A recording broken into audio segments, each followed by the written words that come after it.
नमस्कार, प्रणाम। मैं आप सबकी न्यूज एंकर नगमा स्वागत करती हूं आप सभी का। आप सभी देख रहे हैं निरहुआ एंटरटेनमेंट न्यूज। आप सभी को होली की ढेर सारी शुभकामनाएं। तो आप सब हमारे साथ बने रहिए क्योंकि हम आप सबको दिखाने वाले हैं एग्जिट पोल 2022। कैमरामैन पनारू के साथ मैं आप सबकी न्यूज एंकर नगमा। और यहाँ पर हरी रंग के झंडे वाली पार्टी के नेता द्वारा होली मिलन समारोह का आयोजन किया गया है। तो आइए चलते हैं नेताजी के पास और करते हैं कुछ चटपटे सवाल। नमस्कार नेताजी, बहुत बहुत स्वागत करते हैं आपका हमारे न्यूज बुलेटिन में। आदाब। कैसे हैं आप? सब खैरियत है, खुदा का शुक्र है। नेताजी, ये तो आपका त्योहार नहीं है, फिर भी आप होली मिलन समारोह करा रहे हैं। इसके पीछे कोई राजनीतिक कारण? मोहतरमा, आप तो खामखा उलझुल बातें कर रही हैं। हमारे ऊपर हमला हुआ, उसका एक बार भी जिक्र आपने अपनी जुबान से नहीं किया। वो तो खुदा का शुक्र है कि हम इस हमले में बाल बाल बच गए, इसीलिए हमने इस होली मिलन समारोह का आयोजन किया है। चलिए इस कार्यक्रम की शुरुआत करते हैं और आप सभी दर्शकों को बताना चाहूंगी कि बसंत ऋतु की गुलाबी गुलाबी ठंड में होली के रंग और विधानसभा चुनाव के रंग लगभग साथ साथ चल रहे हैं। हर पार्टी के लोग अपने अपने पार्टी का बैनर, झंडा और अपने अपने पार्टी का रंग लेकर चुनावी मैदान में उतर चुके हैं। जी हाँ, सभी पार्टी के लोग अपने अपने पार्टी का रंग पब्लिक के ऊपर लगाना चाह रहे हैं। इसी क्रम में हम आपको ऐसी पार्टी के नेता के पास लेके चल रहे हैं जिनका दावा है कि उनकी पार्टी सबसे पुरानी पार्टी है। क्या कहना चाहेंगे आप? आपके पार्टी का रंग जनता के ऊपर कितना चढ़ेगा? बहुत ही चढ़ेगा, एकदम चढ़ेगा। हमारी पार्टी सबसे पुरानी है तो हमारा रंग तो चढ़ना एकदम जायज है। और मैं आप लोग को बता दूं कि इस बार हम उत्तर प्रदेश में मशीन लगवाने वाले हैं और उस मशीन में जब हम इधर से आलू डालेंगे तो उधर से क्या निकलेगा? सोना। आप लोग को पता ही है। तो इस बार हम लोग सरकार बना रहे हैं और आप लोग आलू लेके तैयार रहिए। और हाँ, एक बात बोलना भूल गया, आप लोग ढेला लेके भी तैयार रहिए। आप लोग मशीन में एक तरफ से ढेला डालिए और दूसरी तरफ से भेली निकालिए। भेली खाइए, पानी पीजिए, मस्त रहिए। मैं सबको मजा देना चाहता हूँ। मुझे खुद ही नहीं पता है कि मैं कैसे दूंगा, लेकिन मैं आप सबको बस मजा देना चाहता हूँ। राहुल बाबा जिंदाबाद, राहुल बाबा जिंदाबाद। तिरछी नजर का मारा तीर मैंने मोदी को, तिरछी नजर का मारा तीर मैंने मोदी को। यूपी में टक्कर देंगे, यूपी में टक्कर देंगे, यूपी में टक्कर अब की देंगे हम जोगी को। तिरछी नजर का मारा तीर मैंने मोदी को, तिरछी नजर का मारा तीर मैंने मोदी को। राहुल बाबा जिंदाबाद, सोनिया गांधी जिंदाबाद, राहुल बाबा जिंदाबाद, सोनिया गांधी जिंदाबाद। पार्टी हमारी देखो सबसे पुरानी है, आजादी के लिए हमने दी कुर्बानी है। कोरोना से मरने नहीं, कोरोना से मरने नहीं, कोरोना से मरने नहीं देंगे किसी रोगी को। तिरछी नजर का मारा तीर मैंने मोदी को, तिरछी नजर का मारा तीर मैंने मोदी को। अच्छा, तो आप इस बार भारी मतों से विजयी होने का दावा कर रहे हैं? ऐसा कुछ नहीं है, ये सिर्फ झूठे दावे हैं। अरे ऐसा ही है तो आप हमारी पार्टी में आ जाइए। नहीं नहीं, जब आपकी सरकार थी तो हम आपके साथ थे, अब इनकी सरकार है तो हम इनके साथ हैं। और आने वाले 40-50 साल में भी ये संभावना नहीं है कि आपकी सरकार आ पाएगी, क्योंकि योगी जी ने गिरा दिया है सारी अवैध इमारत। इसीलिए हमारी पार्टी का नारा है जय भीम जय भारत। तो आइए चलते हैं एक ऐसे शख्सियत के पास जो किसी परिचय के मोहताज नहीं है। जी हाँ, लाल रंग की टोपी वाली पार्टी के कर्मठ और जुझारू नेता, साथ ही साथ दर्जा प्राप्त मंत्री भी रह चुके हैं। क्या कहना चाहेंगे आप? इस बार चुनाव में आपके पार्टी का रंग जनता के ऊपर कितना चढ़ेगा? अब देखा जौने अंदाज में हम जनता के सामने अपन बात कहिला अपने गीत के माध्यम से, वही अंदाज में सुना।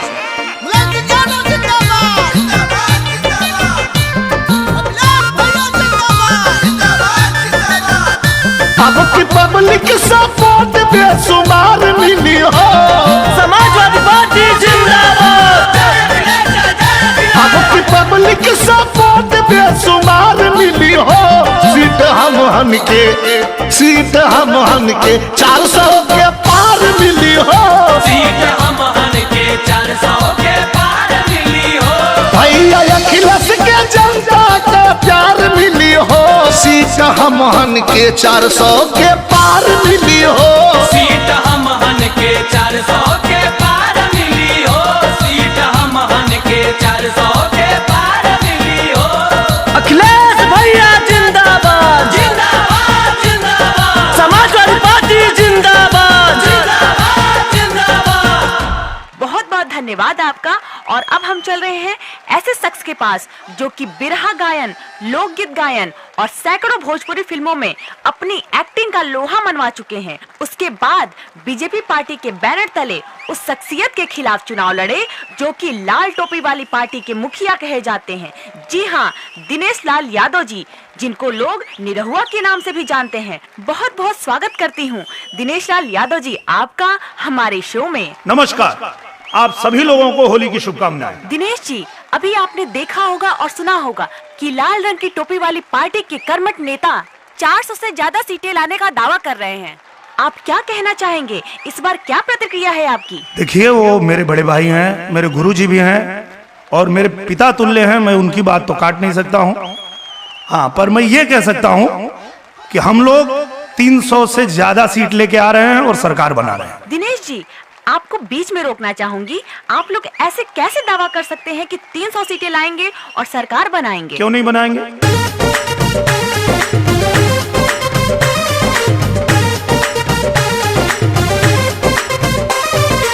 पुल बनाया, सड़क बनाया, हुआ एम्स तैयार। पुल बनाया, सड़क बनाया, हुआ एम्स तैयार। मुफ्त में राशन, मुफ्त में वैक्सीन, दिए कई रोजगार।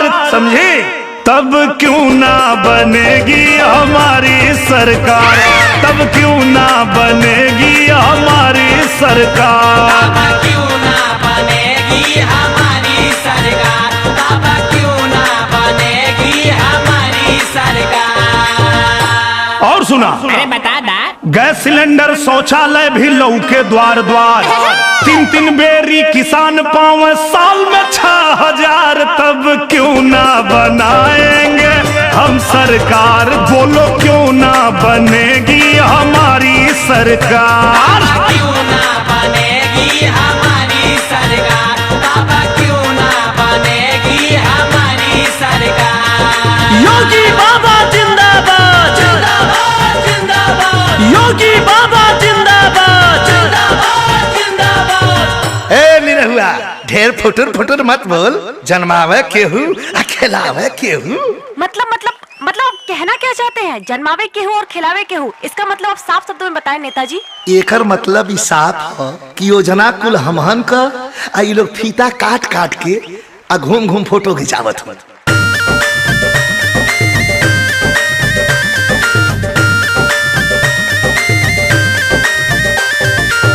हेलो हेलो, नाम नहीं काम बोलता है, यही नारा हमारा है। भैया अखिलेश मेरा पूरे यूपी को प्यारा है। अखिलेश भैया के किए गए विकास कार्य और उनकी योजना को अगर सामने रख दूंगा तो जबान पर ताला लग जाएगा, समझे? कान खोल के सुन लो। योजना की सभी बुनियाद यहाँ शुरुआत किया हमने, जरा बोलो समझ बुझ के, मेरा चढ़ रहा पारा है। भैया अखिलेश मेरा पूरा यूपी का प्यारा है। ए लड़के, वृद्धा पेंशन, कन्या विद्याधन, छात्रों को है लैपटॉप दिए। अखिलेश भैया सब माफ और लगान किए, कहाँ ध्यान तुम्हारा है। भैया अखिलेश मेरा पूरा यूपी का प्यारा है। जी धन्यवाद। बाद अब हम आप सबको लेके चलते हैं जो कि इसी गांव के प्रधान जी हैं। प्रधान जी, बहुत बहुत स्वागत करती हूं मैं आपका अपने न्यूज बुलेटिन में। कैसे हैं? जी धन्यवाद, ठीक है बानी। प्रधान जी, दोनों महानुभावों की बात सुनने के बाद आप क्या कहना चाहेंगे? आपका मत क्या है? देखा, सबसे पहली बात तो ये कि सरकार चाहे सपा के रहो, बसपा के रहो, बीजेपी के रहो, हमके तो प्रधानी कर ही के हो। अच्छा, तो प्रधान जी, इन लोगन के बात सुन के आपके का विचार हो, का लागत हो आपके? अरे अब जौन लागत तो लगते हो, बाकी केहू का हक ना छीनल जाला। नहीं नहीं, आप कहना क्या चाहते हैं, जरा खुल के बताइए। सड़किया बनवले से पहले जमीनिया के गिनल जाला हो। सड़किया बनवले से पहिले जमीनिया के कीनल जाला हो। सड़किया बनवले से पहले जमीनिया के कीनल जाला हो। कागज पर खाली योजना बना के योजना न कीनल जाला हो। सड़किया बनवले से पहिले जमीनिया के कीनल जाला हो। योजना तो खूबे बनवला लोगन, काम न पूरा कैला हो। काम जे कैले उ समहने बा केहू का श्रेय न छीनल जाला हो। सड़किया बनवले से पहिले जमीनिया के कीनल जाला हो। प्रधान जी, अपना विचार प्रकट करने के लिए बहुत बहुत धन्यवाद आपको। और अब हम आप सबको एक ऐसी शख्सियत के पास लेके चल रहे हैं जो कि हमेशा चर्चे में रहते हैं। जी हाँ, पीले रंग के गमछे वाले नेताजी। सर नमस्कार। नमस्कार नमस्कार। सर, बहुत बहुत स्वागत है आपका हमारे इस होली के न्यूज बुलेटिन में। ठीक बा, धन्यवाद। नेताजी, ये सवाल है आपके सामने। इन लोगों का दावा सुनने के बाद आप क्या कहना चाहेंगे? ई लोग का बोली है, ये दोनों जने नचनिया हमन लोगन। इन्हन लोग के कहदा कि ये लोग नाचे गावे, राजनीति के बारे में ये लोग का जानी है। तो आप बोल दीजिए, जनता आपके जवाब का इंतजार कर रही है। आपकी क्या प्रतिक्रिया है?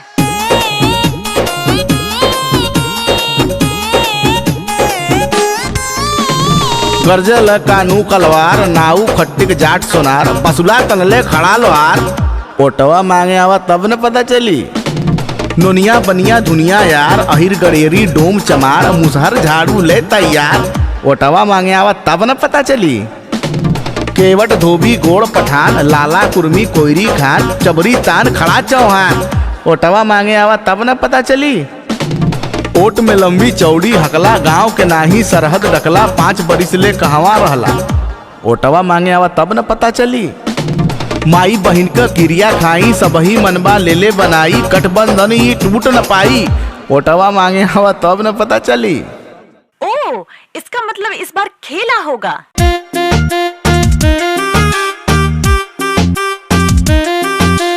यूपी में बर खेला होबे, यूपी में बर खेला होबे।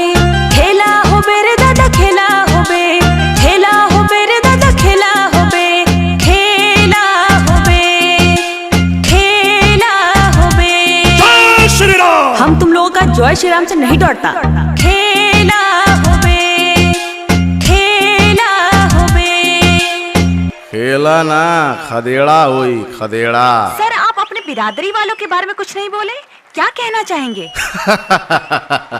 अरे हमारे बिरादरी के बारे में ये लोग का कही है। जितना ये लोग चुनावा में बटी हैं, उससे ढेर हमार बिरादरी सीसीए में छोड़ देले। सर, आपको यहाँ रोकना चाहूंगी। जितनी भी बिरादरियों की बात कर रहे हैं, वो सारी बिरादरियां तो बीजेपी में हैं। ए सुना, हमारे भाई के भटकावे में जितना लोगों का नाम सामने आवत हो, वो लिस्ट में तोहरो नाम बा। ये तो आप लोगों की पुरानी आदत है, महिलाओं और पत्रकारों पर आरोप प्रत्यारोप करना। आइए आगे बढ़ते हैं।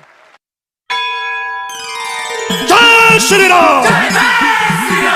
जय श्री राम। जय श्री राम।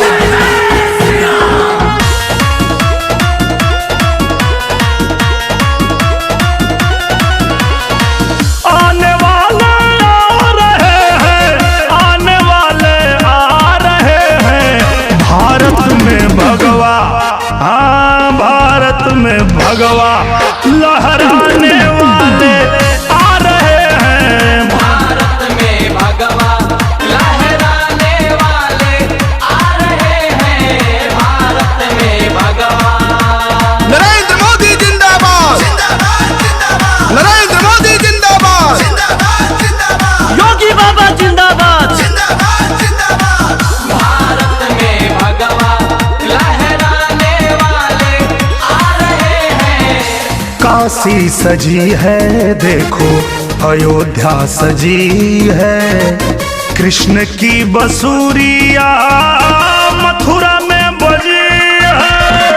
आने वाले आ रहे हैं, आने वाले आ रहे हैं। मथुरा में मंदिर, हाँ मथुरा में मंदिर बनवाने वाले आ रहे हैं।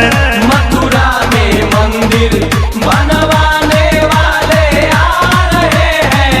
भारत में भगवा लहराने वाले आ रहे हैं। जुमले वाले जा रहे हैं, चिल्लाने वाले जा रहे हैं।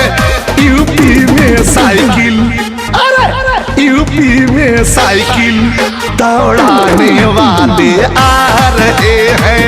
यूपी में साइकिल दौड़ाने वाले आ रहे हैं। यूपी में साइकिल दौड़ाने वाले आ रहे हैं। अरे भैया साइकिल दौड़ाइए, बाकी बुलडोजर से थोड़ा दूरे रहिए। आने वाले आ रहे हैं, आने वाले आ रहे हैं। मथुरा में मंदिर, हाँ मथुरा में मंदिर बनवाने वाले आ रहे हैं। मथुरा में मंदिर बनवाने वाले आ रहे हैं। भारत में भगवा। नरेंद्र मोदी जिंदाबाद, योगी बाबा जिंदाबाद। अखिलेश भैया जिंदाबाद। खबरदार जे केहू मथुरा में मंदिर बनावे के बात करी। मथुरा में मंदिर खाली हमहान का पार्टी बनाई, काहे कि भैया के सपना में कृष्ण भगवान आयल रहना और कहना कि हमार मंदिर खाली तो ही के बनावे के ह। अरे तो इतना साल से का करत रहा लोग, कहाँ रहा लोग? मंदिर तो हम नहीं बनावल जाई। मंदिर हमने बनावल जाई। अखिलेश भैया जिंदाबाद, मुलायम सिंह यादव जिंदाबाद, योगी बाबा जिंदाबाद। योगी बाबा जिंदाबाद। बहन मायावती जिंदाबाद, राहुल बाबा जिंदाबाद, बाबा साहेब अमर रहे।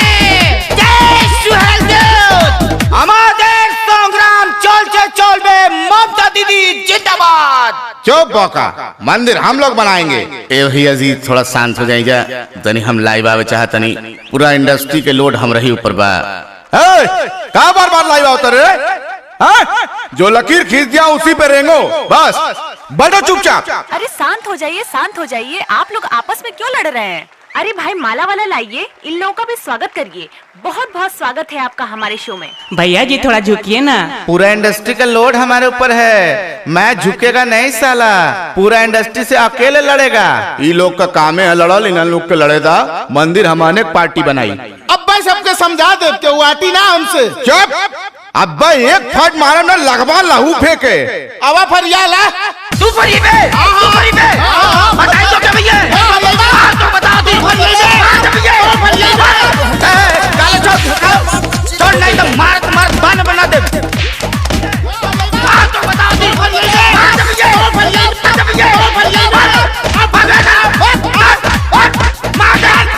हमला हो गया, फिर से हमारे ऊपर हमला हो गया। ये दिनेश, हाँ भैया। कल तो बाज की ना सूर्य मुर्गी तो शूटिंग ना आगा। आओ ना भैया, शूटिंग हो। तो हमारे ऊपर चल चल जा चल।